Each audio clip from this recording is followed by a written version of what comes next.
The morning my husband died, I made breakfast anyway. I did not know what else to do. Jonius had been sick for 3 months. The end came, the way ends come, when you have watched someone long enough. Not as a surprise, but as a door that finally opened after you had stood outside it for so long, your legs had forgotten how to walk. I boiled the oats. I set the table for 2, then stood there looking at the second bowl, and I left it there. I ate alone.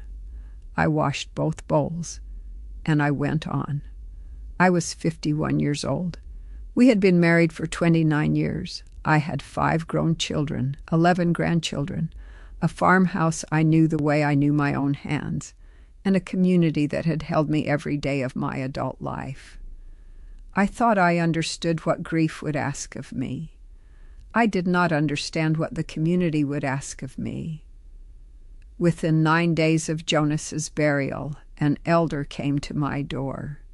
Stay with me, because what I am about to tell you about what Amish elders are permitted to do to a widow who refuses to remarry, what they said to me, what they took, what they counted across 12 years of Sundays, is going to change the way you understand what it means to live inside a community that calls itself family.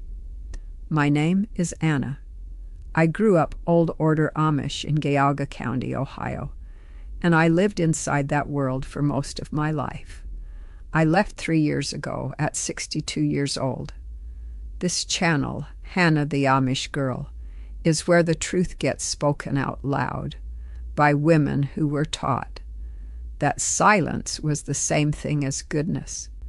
If you have never heard what happens to an Amish widow who chooses to stay alone, please subscribe and tap the like button before we go further. And in the comments, I want to know, did you know this was happening? Tell me your city. Tell me your country. I read every single one. Now let me tell you what most people do not know about widowhood inside Old Order Amish communities. The Amish do not have a theology of aloneness. It is not a doctrine you will find written anywhere, not in the Ordnung, not in the Dordrecht Confession of Faith, not in any sermon text, but it operates like one. The community is organized around the household. The household is organized around the couple. A woman without a husband is a household without a center, and a household without a center creates a kind of low-grade anxiety in a community that depends on everything being in its right place. This is not cruelty, it is structure. But structure, when it is applied to a grieving woman who is not ready, does not feel like structure. It feels like a hand pushing you toward a door you did not choose. The expectation for an Amish widow, spoken or unspoken depending on the district, is that she will remarry. Not eventually. Soon. The older the widow, the more acceptable it is to grieve a little longer, but soon. 1 year was considered a generous mourning period in my community. 2 years was starting to attract concern. Anything beyond that was beginning to look like Hochmut, pride, the refusal to accept God's design for a woman's life, the refusal to put yourself back in right order. What people outside do not understand is how remarriage among older Amish is not simply encouraged. It is arranged, not formally, not with contracts. But the bishop and the deacons maintain awareness of who is widowed, how long they have been widowed, and whether they are moving toward the expected resolution. There are men in every district who have lost wives and need someone to run the household. There are women who have lost husbands and are seen as belonging in some fundamental way to that same category of problem. 2 problems that, when placed together, become less of a problem. That is the arithmetic. It is never spoken that bluntly, but it is the arithmetic. The mechanism for enforcing this expectation was not dramatic. It did not announce itself. It moved quietly, the way pressure always moves in tight communities. Sideways, through suggestion, through visits, through the accumulation of small comments that each seemed reasonable on their own, and became something else entirely when you added them together across years. It started with the elders and the bishop. Then it moved to the other women. Then eventually it moved into my own kitchen. The elder who came 9 days after Jonas's burial was named Amos. He was in his 70s, white-bearded, with the kind of face that had spent decades looking patient while being certain. He sat at my kitchen table, and he said he had come to check on me. We talked about Jonas. We talked about the arrangements. We talked about the children. And then, just before he stood to leave, he said, gently, kindly, as if this were simply a practical matter, that I should know the community would not leave me alone in my grief, that there were good men who had also lost their wives, that in a year or so, when I was ready, he hoped I would be open to being introduced. I thanked him. I walked him to the door. I went back to my kitchen and I stood at the sink for a long time, looking out at Jonas's barn. I was not ready. I was not going to be ready in a year. I did not know that yet, but my body knew it. The first year I was left mostly alone. There is a grace period that even the most determined communities observe. I buried myself in work. I kept the farm with the help of my sons. I learned which tasks Jonas had always handled, that I now had to handle myself. I learned that loneliness is not the same as being alone. I was surrounded by family and neighbors and community, and I was still more alone than I had ever been in my life, because the person who had known the inside of my days was gone. No one else had that knowledge. No one else had been there for 29 years. Remarriage would not replace that. Remarriage would only mean I was no longer alone in the house. I understood the difference. The community did not. By the end of the second year, the visits had changed. They were still kind. They were always kind. But they began to carry information inside them, the way a letter carries news beneath the pleasantries. A woman from my church district would come for coffee and mention, just in passing, that she had heard Samuel from the neighboring district had lost his wife in the spring. A good farmer, very steady. It would be a shame if he spent his remaining years alone. She would look at me when she said this, not long, just long enough. An elder would stop me after Sunday services and tell me he was praying for me. He would hold my hand in both of his and say he wanted to make sure I was not letting grief harden into something else. That was the word he used, harden, as if staying single was a kind of calcification of the soul. The bishop spoke to me privately 3 times in the 3rd year. Each conversation was framed as pastoral care. Each one ended with some version of the same question. Was I open? Was I considering? Was I at least praying about it? I told him the truth each time. I was still grieving. I did not feel ready. He nodded. He looked concerned. He said he would pray for clarity.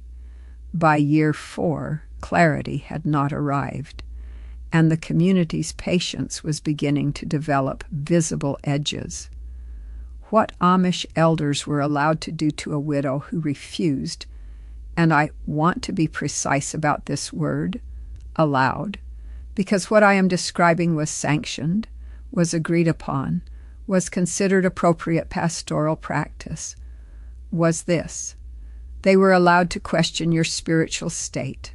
A woman who refused to remarry could be counseled that her refusal suggested she was placing her own will above God's provision, that she was not surrendering to the life God was offering her.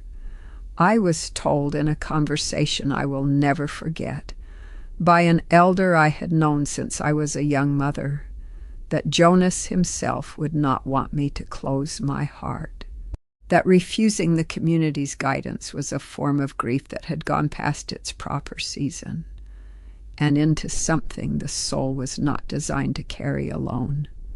He was not shouting. He was not threatening. He was sitting in my kitchen, drinking my coffee and telling me that my grief had become a spiritual problem. They were allowed to adjust your standing in the women's community. This one was slower, subtler. It did not arrive all at once. But over the 5th and 6th year, I began to notice that I was consulted less.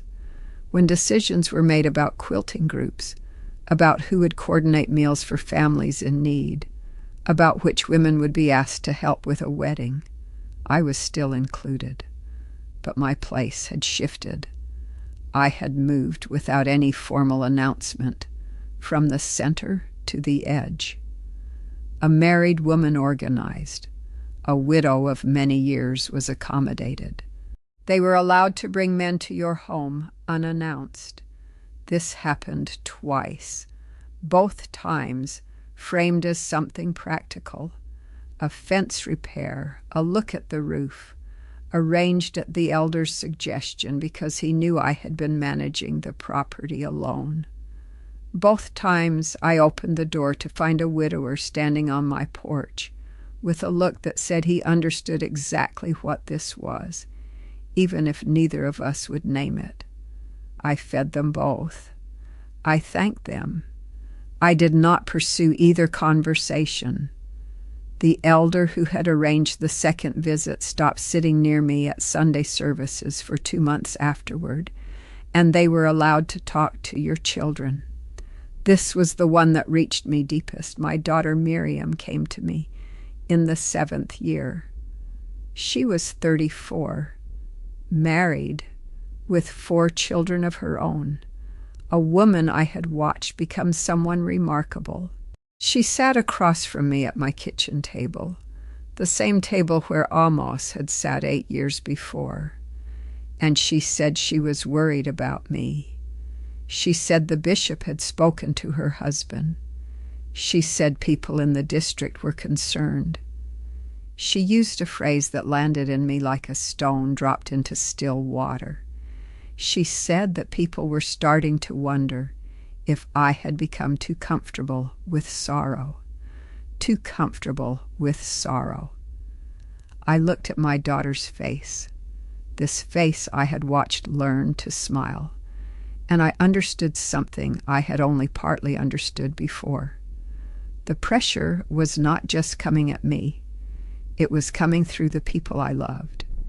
The community had found the door I would actually open, and they were knocking on it with my daughter's hands.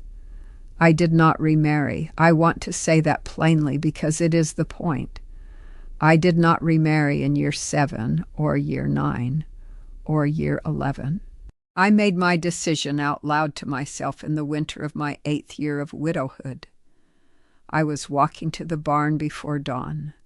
The snow still blew in the early dark, and I stopped in the middle of the yard and I said, quietly, to no one, or to Jonas, or to whoever was listening, I am not going to do this, not because I was against marriage, not because I had hardened, the way they said, but because I had spent 29 years being a very good wife, and I had learned, in these 8 years alone, that I was also a person, that the person I was when no one needed me to be anything in particular was someone I wanted to know better, that the quiet of my own house, the grief and the peace of it mixed together, was mine.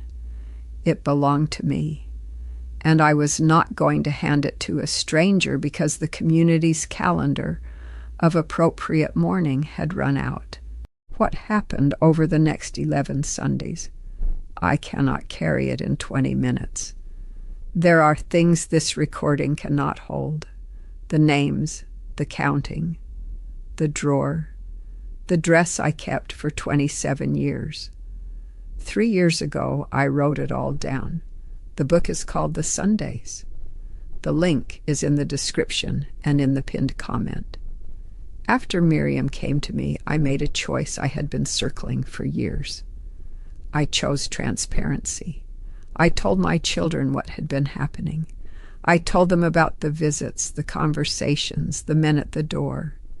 My son Danielle, who had always been quieter than the others, listened to the whole of it without saying a word. When I finished, he said, "Mama, why didn't you tell us sooner?" I said because I thought I could manage it, because I thought that was what being strong meant. He said, "That is not strength. That is just being alone." He was right. I had been so determined to protect everyone around me from the pressure that I had absorbed it entirely myself. For 11 years I had stood between my children and the weight of what the community was doing, and I had called that protection. What it actually was isolation, self-made, well-intentioned, and completely unnecessary. My children were adults. They deserved to know. And when they finally knew, 3 of the 5 were angry in a way I had not expected. Not at me, but for me. That anger felt, after 11 years, like the warmest thing I had ever been handed. I left 3 years ago.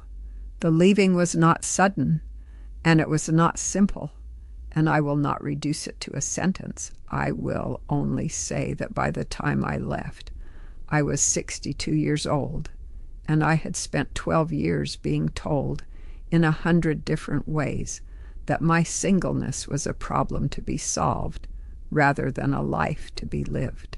I had spent 12 years watching the word widow become, in the mouths of my community, something just slightly smaller than a full life. I had also spent 12 years learning how to bake bread in the early morning and eat it alone with my coffee and feel in that small particular piece something I could only call contentment. When I reached the English world, I found a therapist. She was patient. She asked good questions.